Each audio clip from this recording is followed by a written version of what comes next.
Shalom a todos, bem-vindos ao canal Ouça a Torá. Vamos continuar o Midrash da Parashá Acharei Mot. A mitzvah de Kisui Hadam, cobrir o sangue de animais selvagens, kasher e aves.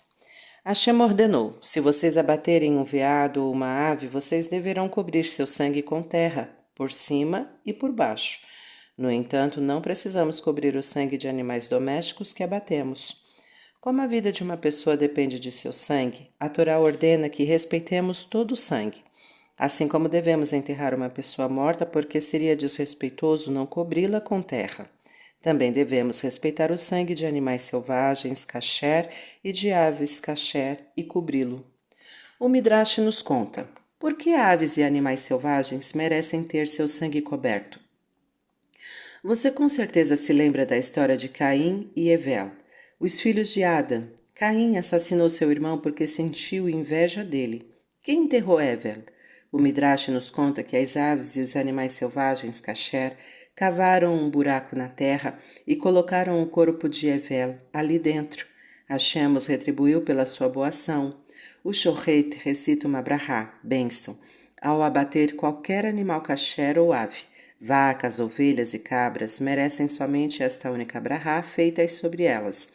No entanto, animais selvagens kasher, tal como o veado e as aves, têm uma segunda mitzvah feita sobre elas como recompensa pelo seu bom ato. Seu sangue é coberto.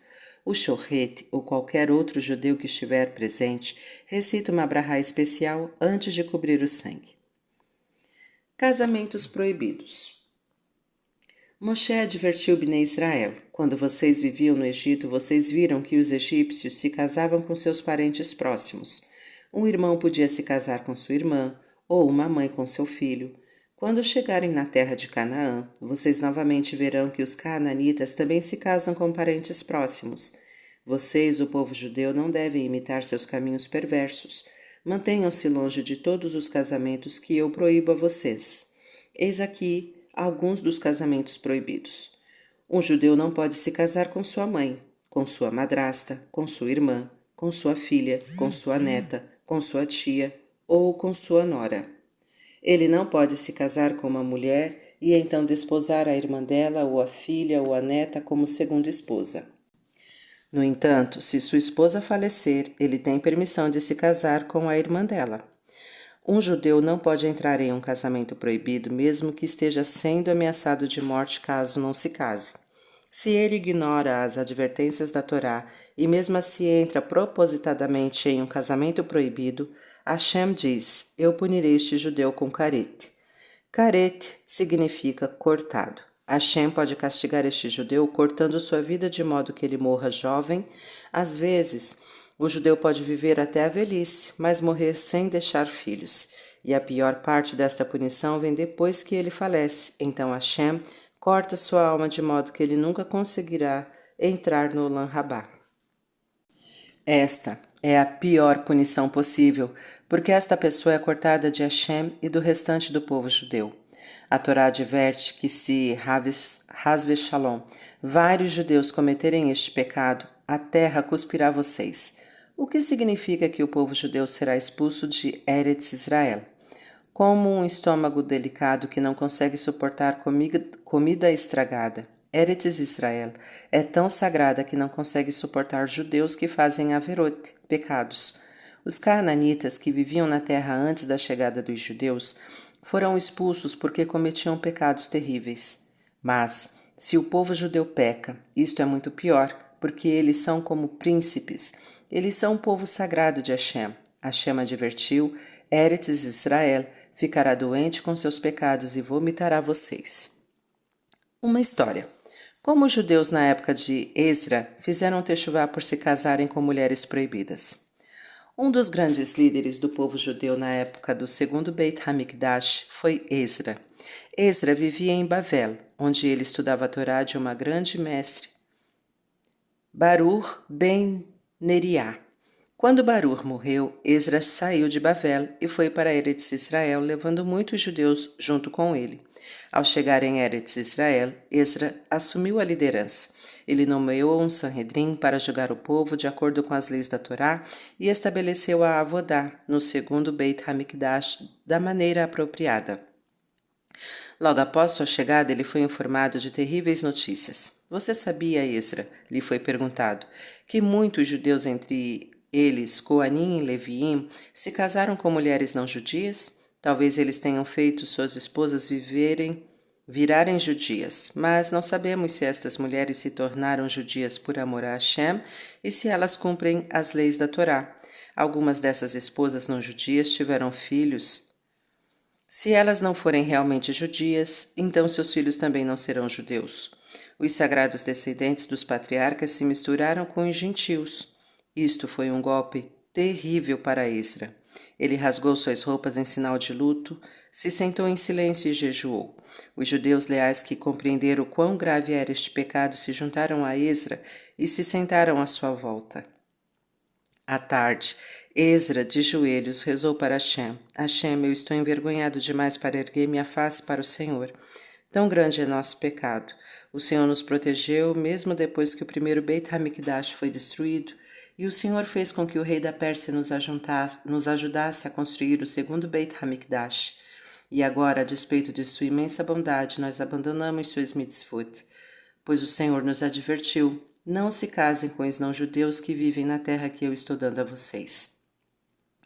Enquanto Esra rezava, chorava e dizia vidui, um grande grupo de homens, mulheres e crianças se reuniram à sua volta. Quando eles ouviram a tefilá de Esra, eles também começaram a chorar. Seu choro atraiu mais pessoas e muitas delas sentiram pela primeira vez quão terrível era sua verá, pecado. Um homem chamado Shechania sugeriu: nem tudo está perdido. Podemos fazer techuvá por este pecado? Que o Sanhedrin decida quais são as esposas não judias que são proibidas porque não se converteram de acordo com a Alahá. Todo judeu mandará sua esposa embora, se o Sanhedrin a declarar proibida. Ele também mandará embora todos os filhos que teve como esposa proibida. Você nos guiará e nós faremos. Esra fez o povo jurar que agiria assim e então enviou mensageiros para avisar aos judeus que eles deveriam se reunir em Jerusalém. Nesta reunião, Esra lhes disse: vocês se rebelaram contra os mandamentos de Hashem, ao se casarem com mulheres não judias. Agora façam techuvá e se separem das esposas proibidas.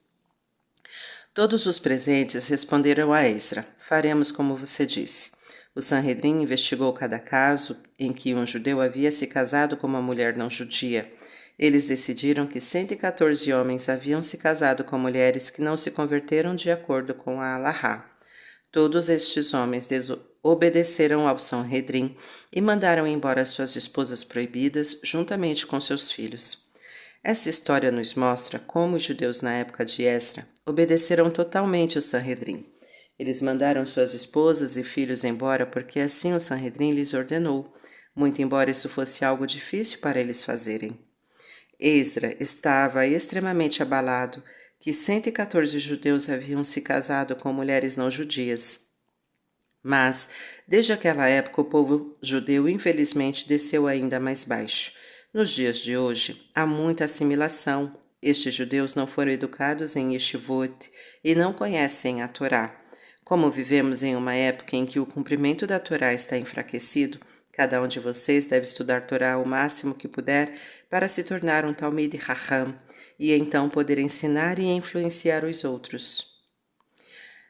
Nossa Parashá, ao começar a falar sobre casamentos proibidos, diz: eu sou Hashem, vosso Deus, que punirá vocês se não cumprirem minhas leis. Por que a Torá acrescenta estas palavras? Hashem previu que os judeus entrariam em casamentos proibidos na época de Esra, e portanto ele adicionou estas palavras para alarmar os judeus: vocês serão punidos por esta haverá. Nossa recompensa por cumprir as mitzvot. Hashem prometeu: aquele que cumprir minhas mitzvot viverá por causa delas. Isto não significa que uma pessoa que cumpre as mitzvot não morrerá. Toda pessoa, mesmo aquela que cumpre a Torá, morrerá um dia. Hashem prometeu: aquele que cumprir minhas mitzvot viverá no mundo vindouro por causa delas. Depois que a pessoa falece, Hashem leva sua alma para o Gan Eden, onde ela fica até o Terriat Yametim, a época em que Hashem reviverá os mortos. Então ele fará o corpo reviver e enviará a alma de volta ao seu corpo. A pessoa então viverá para sempre, desfrutando a glória de Hashem o tempo todo. Esta é a maior recompensa que se pode imaginar. O Passuk, aquele que cumpre minhas mitzvot viverá por causa delas, possui também um outro significado. Um judeu não precisa pôr sua vida em perigo para evitar uma haverá. Por exemplo, se alguém ameaça você, se você não apagar esta luz em Shabat, eu te darei um tiro. Então você deve apagar a luz em Shabat. Da mesma forma, no caso de um judeu que não tem nada o que comer em Pessa, exceto hametz, massa fermentada, ele deve comer hametz para não morrer, porque a Torá diz, aquele que cumpre minha mitzvot deve permanecer vivo. Ele não deve pôr sua vida em perigo. No entanto, existe 3 averot que um judeu nunca deve cometer, mesmo que sua recusa lhe custe a vida. Primeiro, entrar em um casamento proibido pela Torá, matar alguém e servir a ídolos.